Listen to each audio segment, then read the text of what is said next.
अस्सलाम वालेकुम, I am doctor Yusuf Siddiqui.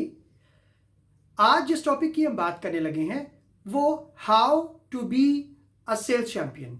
आप कैसे एक सेल्स चैंपियन बन सकते हैं। कहा यह जाता है कि सेल्स की job is one of the toughest job, लेकिन जब हम grocery selling versus car selling की बात करेंगे तो of course grocery selling is much easier as compare to the car selling, क्योंकि ग्रोसरी सेलिंग हर महीने की जाती है, जबकि गाड़ी जो शख्स खरीदता है वो अपनी जिंदगी में एक या दो दफा खरीदता है।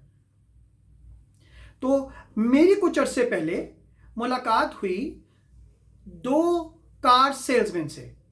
ये दोनों कार सेल्समैन सेल्स चैंपियन थे। इनमें से एक जो पहला चैंपियन था उसका नाम था जोसेफ और दूसरे चैंपियन का नाम था अली रेडा। जोसेफ 44 इयर्स तक टॉप अमेरिकन सेल्स चैंपियन रहा, कार सेल्स चैंपियन। 44 साल तक उसका रिकॉर्ड कोई ब्रेक नहीं कर सका। क्या आप जानते हैं कि एक एवरेज अमेरिकन कार सेल्समैन एक महीने में कितनी गाड़ियां सेल्स करता है?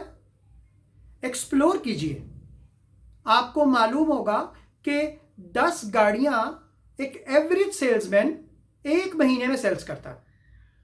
यह पिछले 40 साल की एवरेज है। यही ट्रेंड आपको नजर आएगा। लेकिन क्या आप जानते हैं कि जोसेफ कितनी गाड़ियां सेल्स करता था? जोसेफ एक हफ्ते में 30 गाड़ियां सेल्स करता था, यानी कि एक महीने में 120 गाड़ियां सेल्स करता था, जबकि दूसरे लोग महीने में 10 गाड़ियां सेल्स करते थे। अब क्या ऐसी चीज थी जो जोसेफ को मुनफरिद बनाती थी? इसके बारे में अभी हम बात करेंगे। जोसेफ ने वर्ल्ड रिकॉर्ड कायम किया, एक साल में 1425 गाड़ियों को सेल्स करने का, और यह वर्ल्ड रिकॉर्ड 44 इयर्स तक किसी ने ब्रेक नहीं किया।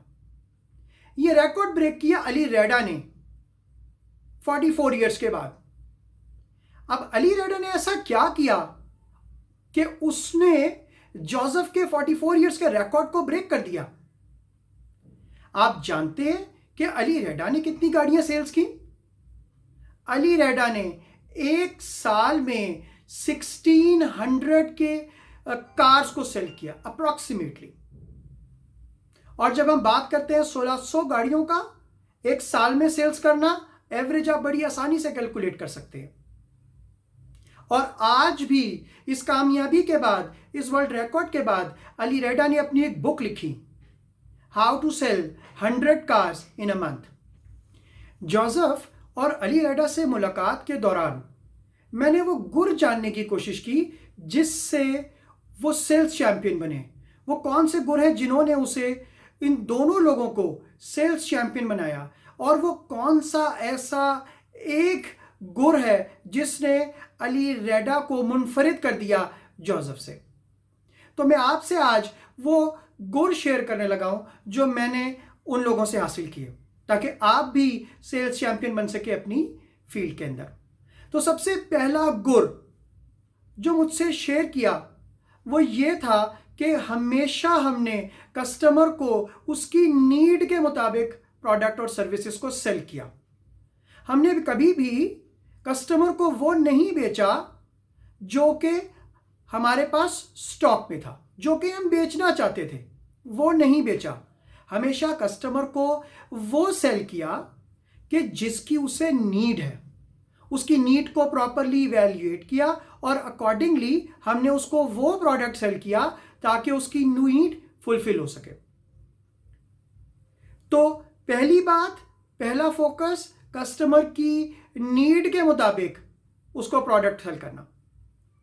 दूसरा गुर जो मैंने हासिल किया वो ये था कि आप कस्टमर के लिए कंसल्टेंट बन जाएं, सेलर ना बने। कंसल्टेंट का मतलब ये है कि आप उसकी रहनुमाई करें, उसको प्रॉपर तरीके से एडवाइस दें, आप देखें उसके लिए क्या बेहतर है, क्या बेहतर नहीं है, उसको मल्टीपल तरह के सॉल्यूशंस प्रोवाइड करें। तो अगर आप कस्टमर के लिए कंसल्टेंट के तौर पे रहेंगे तो अल्टीमेटली का फोकस सेल्स पे नहीं होगा, और अगर कंसल्टेंसी के ऊपर रहेगा तो अल्टीमेटली आप सेल्स भी विन कर सकेंगे। जो तीसरा गुर मैंने उन दोनों लोगों से सीखा वो रिलेशनशिप सेलिंग था।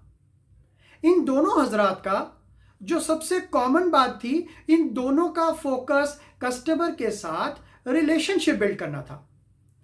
इनका हरगिज फोकस सेल्स नहीं था, जिसकी वजह से ये सेल्स चैंपियन बने।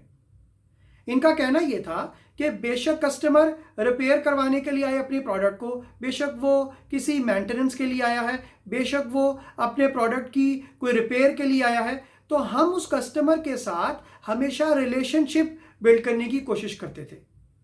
और अल्टीमेटली हमारा कस्टमर के साथ रिलेशनशिप इतना स्ट्रांग हो गया कि अल्टीमेटली वो हमारी सेल्स कन्वर्जन्स की तरफ आने लग गया और हम दुनिया के टॉप सेल्स चैंपियन बन गए।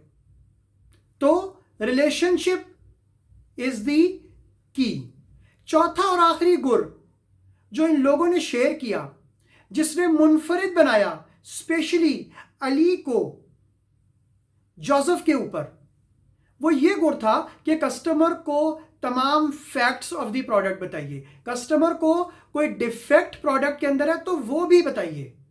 अगर आप कस्टमर के साथ ट्रस्ट बिल्ड करने में कामयाब हो गए तो आप ये जान लीजिए कि वो आपका लाइफ टाइम कस्टमर है। वो कस्टमर आपको छोड़कर नहीं जाएगा, बिकॉज उसको पता लग गया है कि आप उसका फायदा सोच रहे। तो कस्टमर के साथ आपने फैक्ट नहीं छुपाना, डिफेक्ट नहीं छुपाना, उसको तमाम बातें बतानी है। तो ये चौथा और आखिरी गुर था।